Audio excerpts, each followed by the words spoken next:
This series was funded by great viewers just like you over on Patreon. Check out the description or end of the video to hear how you can take part in making the show even more amazing.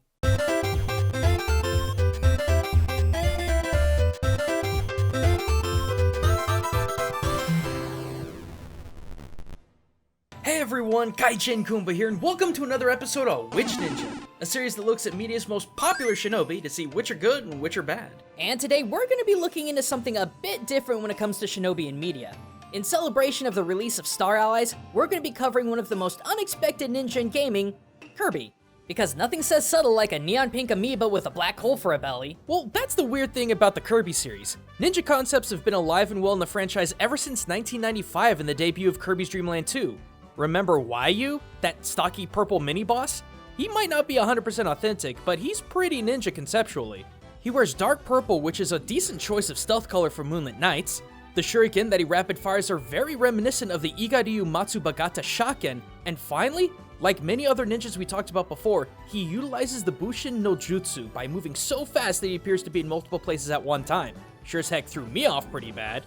And as the series progressed into Kirby Superstar and Return to Dreamland, we've had all different kinds of ninja enemies like Biospark and Moonja, who are finally getting an HD debut in Kirby Star Allies. And this brings us to the real topic of today's discussion, the ninja copy ability. What's with that face? You know like 90% of Ninja Kirby's fictional, right? The quad attack which creates a physical shockwave, the airdrop which, please someone tell me, how did this WWE move get associated with ninja? The Blossom Storm which, honestly I think is only there because it's Japanesey. And finally in the later series, Kirby is using a shinobi katana, which history still isn't really sure if this was a long-time traditional weapon of ninja. Okay, fair enough, but there's still a lot within Kirby's moveset that has some historical truth to it. Both the smokescreen ability, which does a point-blank AoE attack, and the smoke counter that lets Kirby disappear in an explosion of smoke, both derive from one very real trick of the ninja, the Metsubushi. We talked about it a little bit in the last episode with TMNT, but if you missed that, the Metsubushi or eye closer was comprised of a thin container, usually an empty eggshell covered in paper, that had funneled within it all kinds of nasty powders like pepper, ash, dust, flour, and salt. If the ninja was caught and cornered, they would throw this concoction into the face of their enemy, and while their sight and smell were disoriented, the ninja would escape. And to be fair, the same could be said for the Torinoko smoke bombs or even the Horokiya hand grenades. All these explosives and smoke-oriented tools would distract the enemy and allow the shinobi to hightail it. But in Kirby's universe, the enemies just kinda blow up. Yeah, that's a little more lethal than ninja would want. What about another unique ability that Ninja Kirby has? The wall cling and wall jump. I get that triangle jumping is something plenty of real-life people have been able to pull off, but what about just being able to stick there without any obvious climbing gear? I've only been able to find a few time period specific examples, but there were a set of tools that the ninja could utilize to cling to steep surfaces and even walls. The Shuko and the Ashiko claws. In a way, you can think of them as like cleats for your hands and feet. Theoretically speaking, ninja would utilize these thick metal pads of spikes to lock into high-growing trees or the walls of wooden houses and castles that made up the majority of Japan's architecture. But these tools go beyond just giving the ninja the ability to climb. The spikes were great improvised weapons, and they also gave the shinobi the ability to deflect bladed weapons with their hands. Since the tools were also very small and subtle, it also gave the ninja an extra edge in rumor, as many samurai and commoners alike believe that ninja possess the innate ability to climb walls like a spider, much in the same way as Kirby's able to. You know, speaking of strap-on utility devices, I've always been curious about the atypical ninja headband.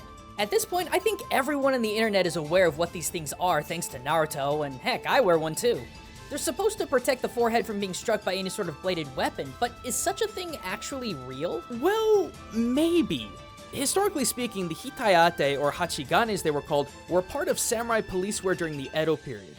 While a lot of people are under the impression that warriors only wore the stereotypical samurai armor, Japan was actually a heavy adopter of chainmail armor, simply known as kusari, or chain. Armor for all parts of the bodies were fashioned using this sort of ringmail, from gloves to tabi boots to vests to hoods. Overall, ringmail was more efficient than samurai plate armor as it was lighter and easier to make, but there was a big problem.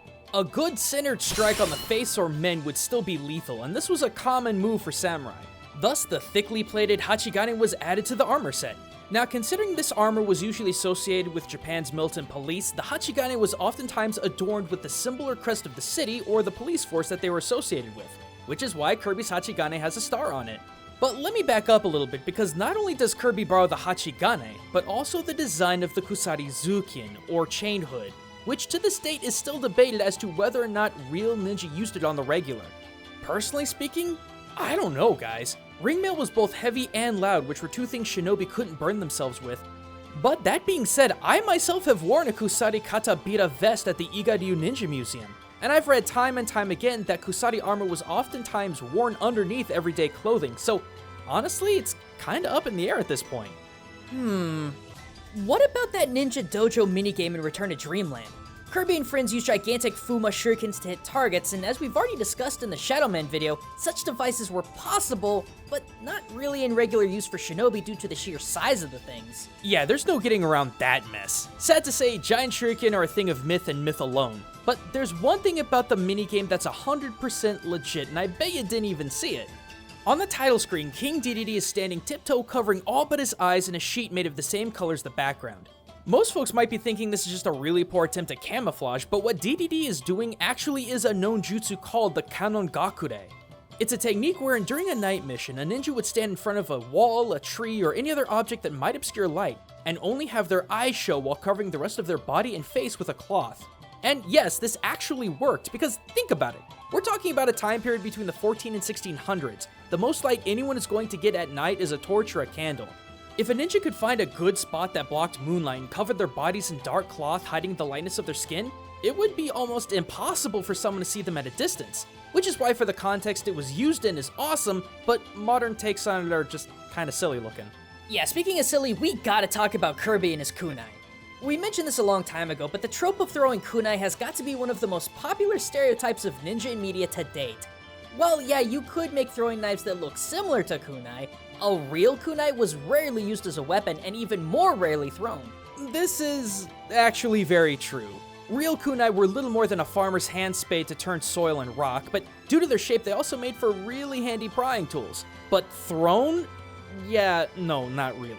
They weren't exactly aerodynamic enough for that, especially to be thrown without spin, but I don't think Kirby's kunai are actually kunai, at least not in the traditional sense, but rather another type of thrown weapon, bow shuriken. Unlike rounded shaken, these are probably the closest thing you were going to get to a thrown kunai.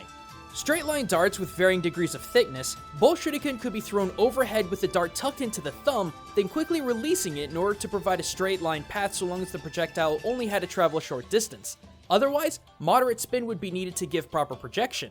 And hey, to be fair, in Squeak Squad they do actually have Kirby throwing the more traditional shotgun, keeping closer to ninja history. Yeah, but that's also the game that introduced Ninja Kirby's elemental jutsu ability, where he charges up a mudra and explodes the area around him in fire.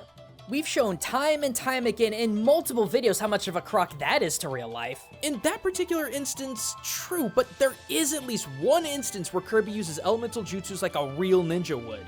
And that would be Star Allies.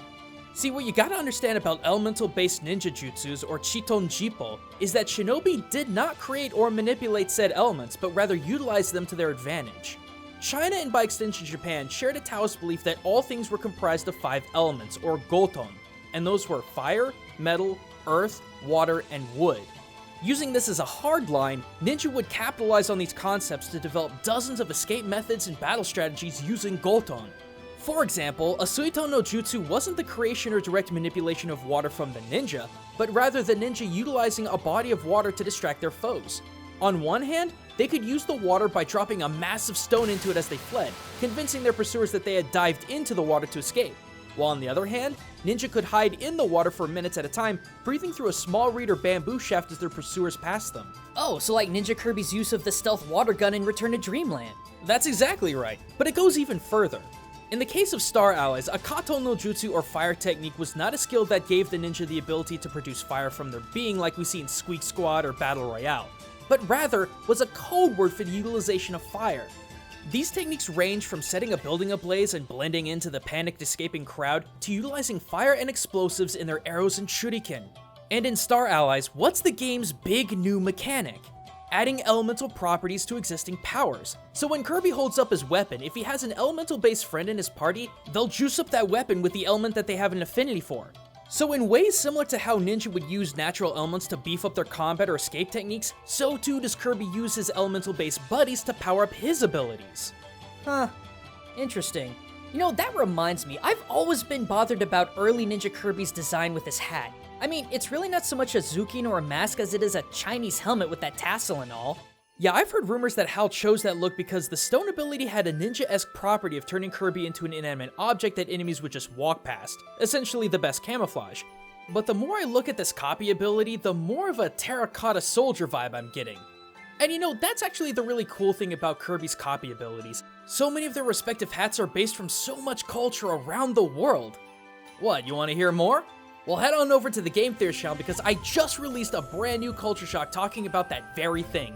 From Cutter to Bomb, I break down a ton of Kirby's abilities and where exactly in the world they come from. But thanks for watching, everyone, and a big thanks to all my patrons who keep the show alive. Seriously, if it wasn't for you guys, Witch Ninja would still just be an idea sitting in a file on my computer. And if you want to check out even more ninja culture in gaming, movies, and anime, check out those annotations and links in the description. And be sure to subscribe to never miss out on my newest videos, because with the second of our 3 goals for Patreon met, I can crank out even more Witch Ninja. But until next time, everyone, this is Gaijin Goombah, signing out.